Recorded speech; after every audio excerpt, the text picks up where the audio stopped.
যারা তোমরা 8টা বাজে ডিউটি আছে মনে করেও ফজরে জাগো, যারা তোমরা চাকরি নেওয়ার সময় চিন্তা করে নাও যে জোহর পড়তে সময় দিবে,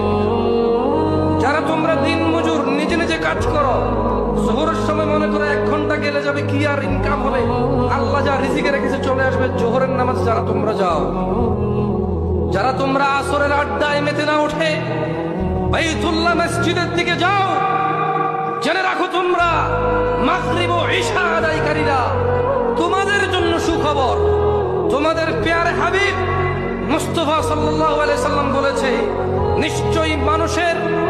প্রথম হিসাব হবে নামাজের। ফাইন সালুহাত ফাকাদ আফলাহা ওয়া আনজাহ, যদি নিয়মিতভাবে ঠিকমতো নামাজ আদায় করে যে সে নাজাত পাবে, অসফলতা। ওয়াল্লাহি আমার যুবতী